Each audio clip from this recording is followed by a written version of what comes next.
జై శ్రీరామ్, జై శ్రీరామ్, జై శ్రీరామ్. నిన్నటి రోజున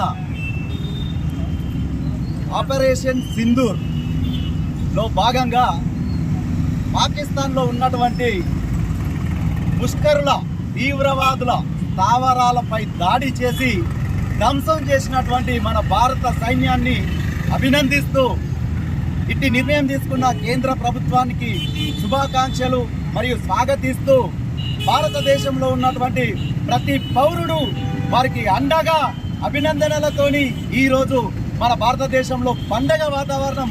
ఎందుకంటే మొన్న పహల్గామ్లో జరిగినటువంటి సంఘటనకు ప్రతీకారంగా తీవ్రవాదులను కూకటి పేళ్లతోని పెకిలించి పారేయాల్సిందిగా మన మోడీ గారు తీసుకున్న నిర్ణయంలో భాగంగా ఈ దాడి మనమందరం కూడా ఇటువంటి దాన్ని స్వాగతిస్తూ ప్రతి ఒక్కరం వారందరినీ అభినందిస్తూ మనమంతా ముందుకెళ్లాల్సిన సమయం, దేశమంతా ఒక తాటిపైకి రావాల్సిన సమయం.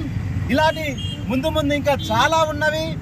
పాకిస్తాన్ అలాగే ఇతరత్ర మన దేశానికి వ్యతిరేక దిశలో వెళ్తున్నటువంటి ఏ దేశమైనా ఎటువంటి చర్య తీసుకున్నా సహించేది లేదు. వాళ్ళందరికీ గుణపాఠం ఇది. మన ఆడబిడ్డల సింధూరం తొలగించినటువంటి తీవ్రవాదుల అంతం కొరకే ఏర్పడ్డది ఆపరేషన్ సింధూర్. దీన్ని స్వాగతిస్తూ మరొక్కసారి అలాంటి ముష్కర్లను అంతం చేయవలసిందిగా దానంతటికీ మేము భారతదేశ పౌరులమందరం వెన్నంటి ఉంటామని తెలియజేస్తూ భారత్ మాతా